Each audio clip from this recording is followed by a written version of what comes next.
闇語り怪談夜、木更木駅。こんばんは。闇語り怪談夜です。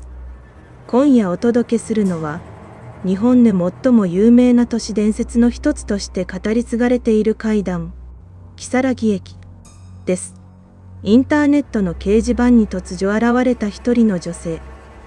彼女が体験した出来事は、作り話なのか、それとも本当に起きた事件なのかを、20年以上が経過した今もなお、多くの人々を恐怖させ続けています。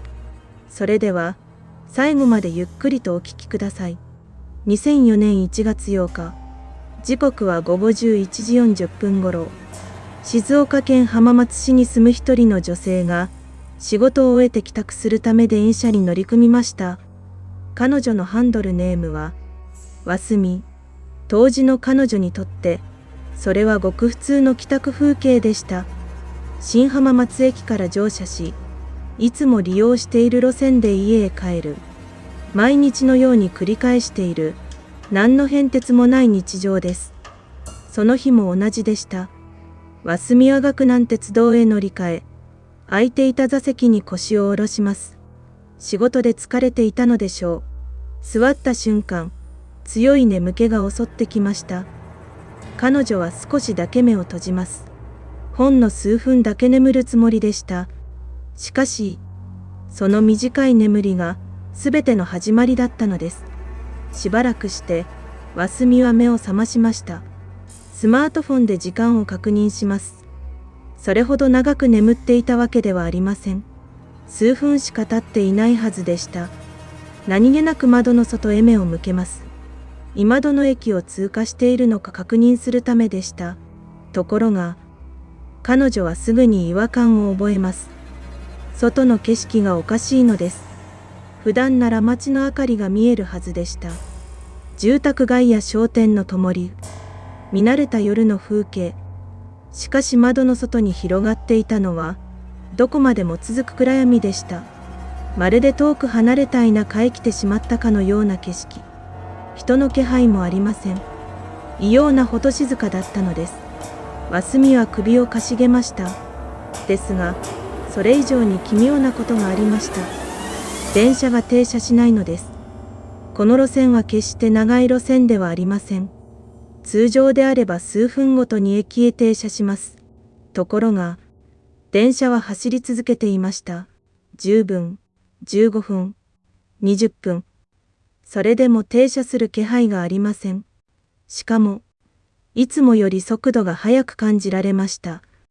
まるで何かに追われているかのように、毎日利用しているはずの電車が、急に見知らぬ乗り物のように思えてきます。不安になった鷲見は車内を見回しました。すると自分以外にも5人ほど乗客がいることに気づきます。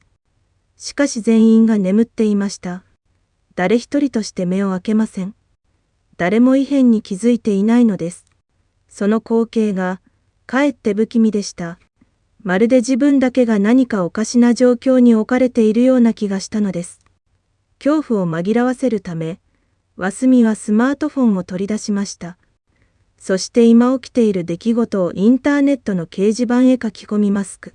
2004年当時、日本では巨大匿名掲示板にチャンネルが多くの利用者を集めていました。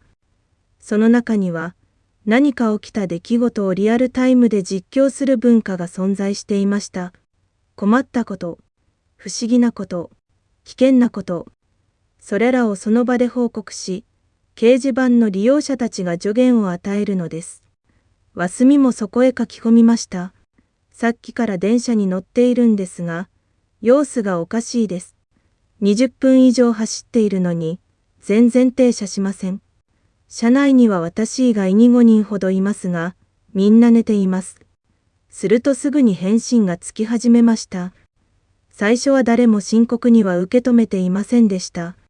乗る電車を間違えたんじゃない。路線を確認してみろ。寝ぼけてるだけじゃないのか。そんな反応ばかりだったのです。しかし中には、運転士に何かあった可能性もある。先頭車両まで行ってみろ。という現実的な助言もありました。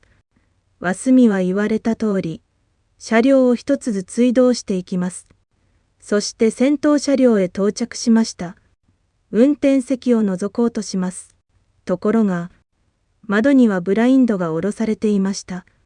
中の様子は全く見えません。掲示板では、窓を叩いてみろ、というコメントが流れます。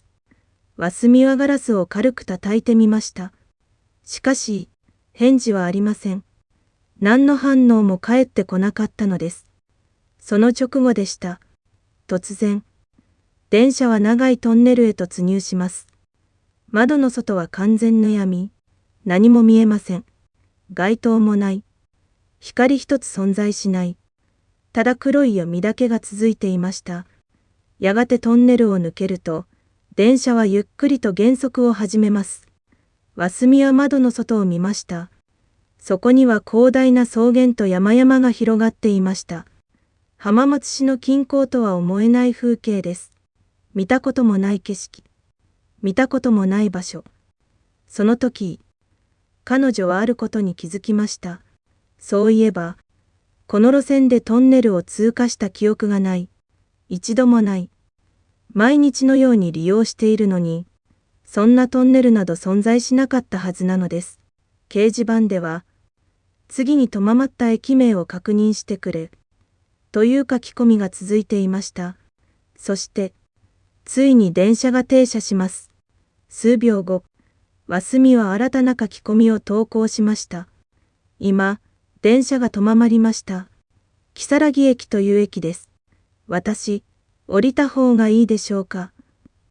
その瞬間、掲示板は騒然となります。降りるな。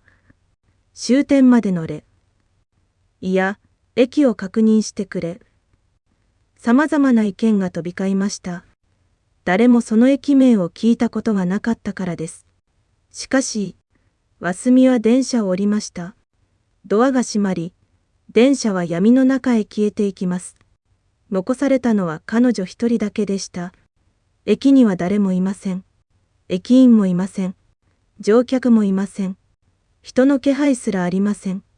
そこは無人駅でした。周囲には建物もなく、ただ静寂だけが広がっています。夜風が吹き抜ける音だけが聞こえていました。ホームに立ったワスミは、掲示板へこう書き込みます。なんだか、別の世界に来てしまったみたいです。そして、この言葉こそが、日本中を震え上がらせる伝説の始まりとなったのです。ホームに降りたワスミは、周囲を見回しました。しかし、駅員の姿はありません。改札も無人。自動販売機すら見当たりません。駅の周囲には民家もなく、街灯もほとんどありませんでした。ただ暗闇だけが広がっています。聞こえるのは風の音だけ。深夜とはいえ、不自然なほど静かでした。その頃、掲示板では如月駅という名前について調べ始める人たちが現れていました。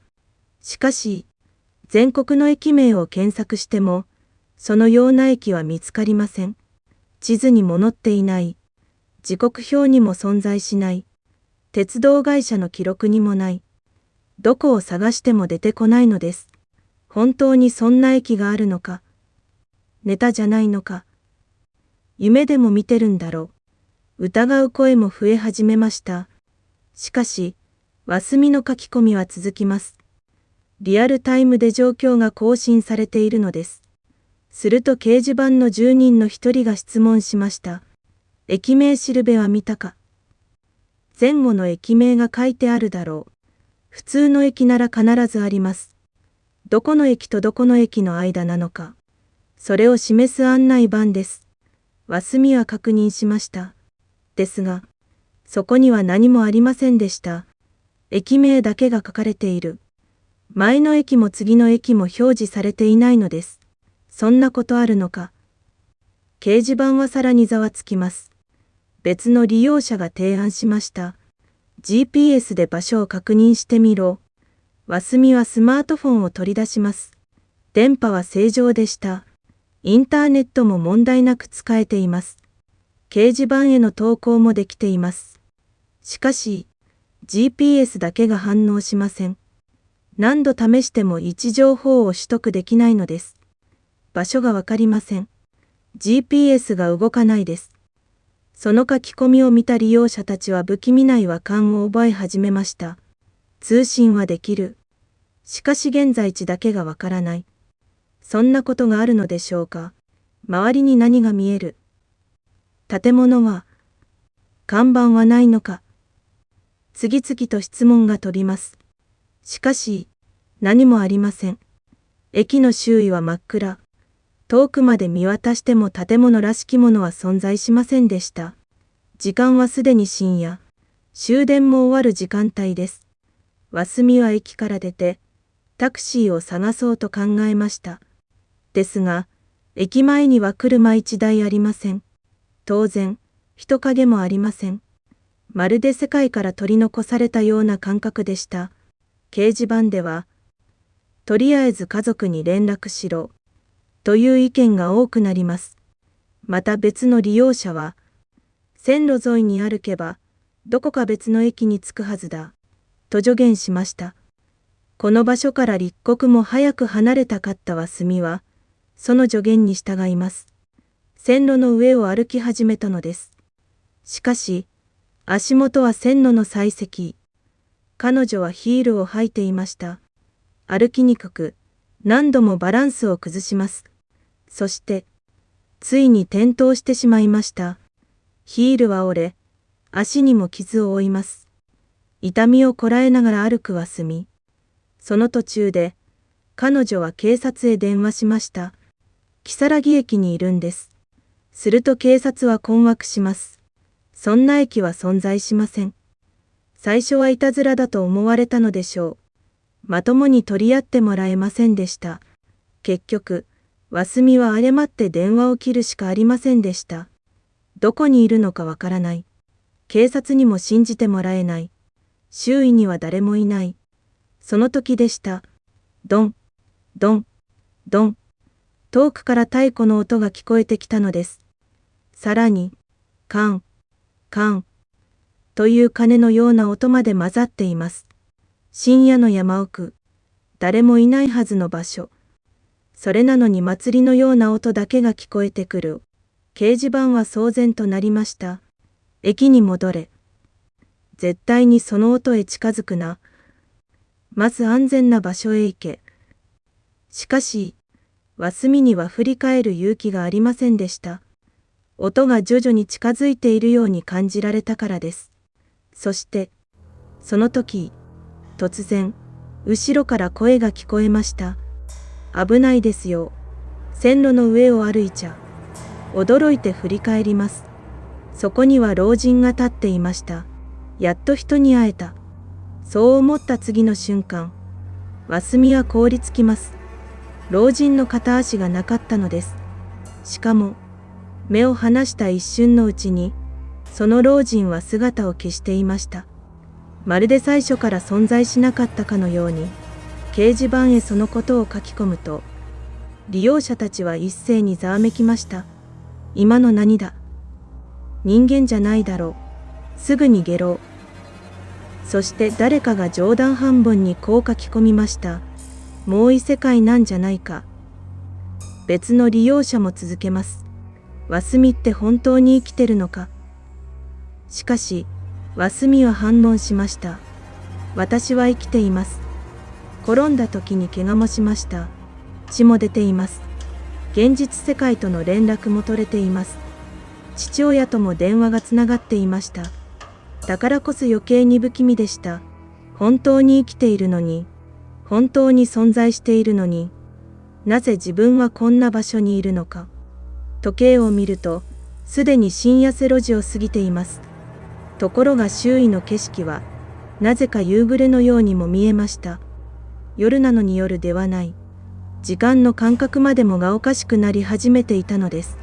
やがて、線路沿いを歩き続けた鷲見は、一つのトンネルへたどり着きます。その入り口には、伊佐抜トンネル、と書かれていました。掲示板の住人たちは、その名前を頼りに場所を特定しようとします。しかし、やはり見つかりません。目の前にあるのは真っ暗なトンネル。向こう側は見えません。まるで巨大な口を開けた何かのようでした。掲示板では止める声もありました。入るな。危険だ。戻れ。ですが、和隅には他に進む道がありません。彼女は意を決し、暗闇の中へ足を踏み入れます。そして、トンネルの奥で、彼女は、ある人影を目にすることになるのです。トンネルの中は異様な静けさでした。足音だけがコツコツと響きます。壁からは冷たい湿気が漂い、空気は重くよどんでいました。和隅はスマートフォンの明かりを頼りに歩き続けます。後ろを振り返る勇気はありません。ただ前へ進むしかなかったのです。どれほど歩いたのでしょうか。やがて彼女の目に小さな光が見えてきました。トンネルの出口です。その光を見た瞬間、和隅は胸をなで下ろしました。ようやく人のいる場所へ出られるかもしれない。そう思ったのです。しかし、出口の近くに何かが立っていました。人影です。誰かがそこにいるのです。和隅は掲示板へ書き込みます。人がいます。誰か立っています。その投稿を見た利用者たちは安心するどころか、逆に不安を覚えました。待てて、そんな場所に人がいる方がおかしい。話しかける前に様子を見ろ。ですが、和隅はすでにその人物へ近づいていました。近づいてみると、それは中年くらいの男性でした。普通の服装をしています。特に不審な様子はありません。むしろ、ここへ来て初めて出会った普通の人間に見えました。男性は穏やかな口調で話しかけます。どうしたんですか？こんな時間に。和隅は事情を説明しました。電車に乗っていたこと、知らない駅に着いたこと、今までの出来事を。すると男性は少し考え込んだ後、こう言いました。この先へ行けばホテルがありますよ。車で送ってあげます。和隅は心から安心しました。やっと助かった。そう思ったのです。そして念のため尋ねます。ここはどこなんですか？男性は答えました。ひな駅の近くだよ。ひな駅。その名前を聞いて、和隅は少し安心しました。実在する駅名だったからです。少なくとも如月駅のような正体不明の場所ではありません。もちろん、どうしてそこへ来たのかはわかりません。ですが、とにかく人のいる世界へ戻れる。そう思ったのです。彼女は男性の車へ乗り込みました。その様子は掲示板にも実況されていました。利用者たちは心配しながらも、よかった、助かったな、という反応を見せます。ところが、しばらくして状況がおかしくなり始めます。車がどんどん山奥へ入っていくのです。10分、20分、30分。いくら走っても街が見えません。ホテルもありません。コンビニすらありません。窓の外には暗い参道だけが続いていました。和隅は不安になります。どこへ向かっているんですか？そう尋ねても、男性は曖昧に答えるだけでした。さらに、男性は時折、何かをブツブツつぶやいていました。何を言っているのかわかりません。しかし、その様子が異様に不気味だったのです。掲示板の利用者たちも危険を感じ始めます。降りろ。今すぐ逃げろ。絶対におかしい。ところが、さらに悪いことが起こります。スマートフォンのバッテリーが残りわずかになっていたのです。これまで彼女は掲示板へ書き込むことで安心感を得ていました。誰かが見ていてくれる。誰かが助言してくれる。だからこそ冷静でいられたのです。しかし、もしスマートフォンの電源が切れたら、彼女は完全に一人になります。その頃、掲示板では異様な盛り上がりを見せていました。何万人もの利用者がスレッドを見守っていたとも言われています。誰もが固唾を飲んで見守る中、和隅から新しい投稿がありました。様子がおかしいです。続けて、隙を見て逃げようと思います。そして最後に、バッテリーが少ないので、しばらく書き込みをやめます。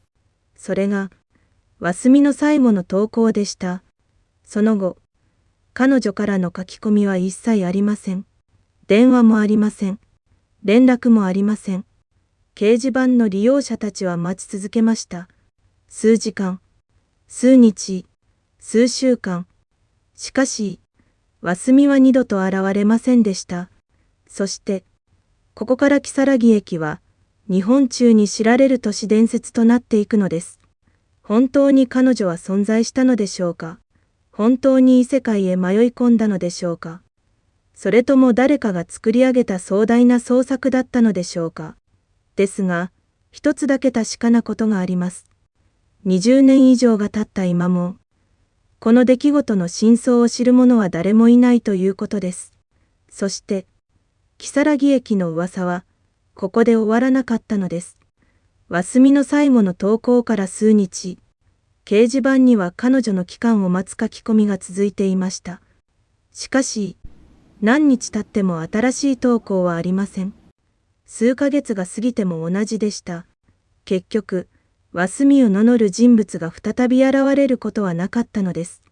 ところが、奇妙なことに、その後も似たような体験談が次々と投稿され始めました。ある人は、知らない駅へ着いた、と言いました。またある人は、気づいたら見たこともない路線を走っていた、と語りました。そして、その駅の名前はどれも不気味なものばかりでした。弓駅、闇駅、いさかい駅、冥府駅。どれも現実離れした名前です。まるで死後の世界や異世界を連想させるものばかりでした。当然ながら、多くの人は創作だと考えています。匿名掲示板で語られた物語。誰かが面白半分で作った都市伝説。そう考えるのが自然かもしれません。しかし、如月駅には少しだけ不思議な点があります。わすみが最後に出会った男性。その男性は、ひな駅という名前を口にしました。実はひな駅は実在する駅です。しかも岳南線に存在しています。問題は距離でした。わすみが乗車した場所から考えると、その位置関係は非常に不自然だったのです。普通に考えて、あのルートで突然たどり着ける場所ではありません。さらに、如月駅という名前は、どの路線にも存在しません。日本全国を探しても見つからないのです。では、わすみは一体どこへ行ったのでしょうか。ここからは、現在まで語られている有名な説を紹介します。第一の説、平行世界説、最も有名な説です。わすみは電車の中で偶然、別の世界へ移動してしまった。という考え方です。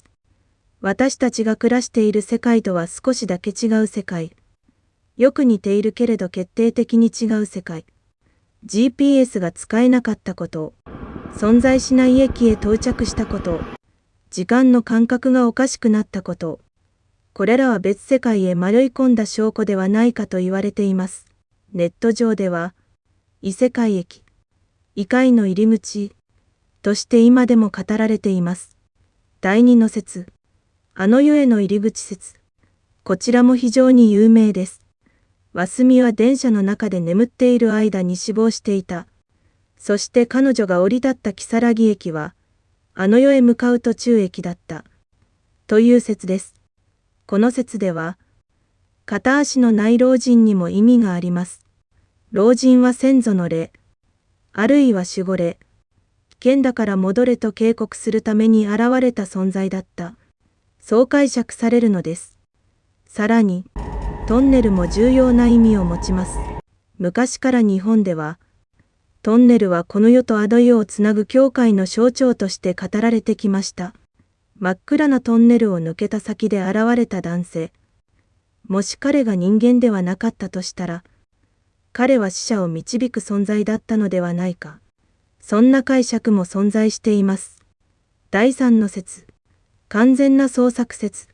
もちろん、これが最も現実的な考え方かもしれません。当時の掲示板文化では、リアルタイム形式の創作が流行していました。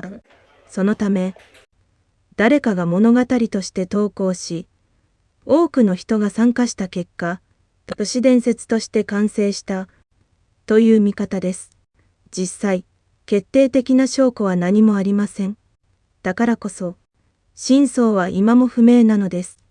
しかし、都市伝説としては異例とも言えるほど、如月駅は長く語り継がれています。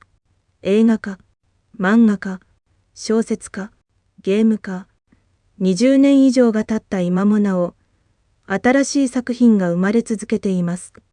なぜ人々は、これほどまでに引きつけられるのでしょうか。それはきっと、誰もが一度くらい考えたことがあるからです。もし今日、いつもの電車に乗って、いつものように眠ってしまい、目を覚ましたとき、そこが見たこともない駅だったら、ホームに立つ駅名しるべに、如月駅、そう書かれていたら、あなたは降りますか？それとも、電車に乗り続けますか？もしかすると今この瞬間も、どこかの深夜列車で、誰かがその駅へ向かっているのかもしれません。そしてもし、真夜中の駅で太鼓の音が聞こえたなら、決して、その音のする方へ行かないでください。以上、闇語り怪談夜がお送りしました。最後までご視聴いただき、ありがとうございました。チャンネル登録、高評価、コメントをいただけると励みになります。それではまた次の怪談でお会いしましょう。おやすみなさい。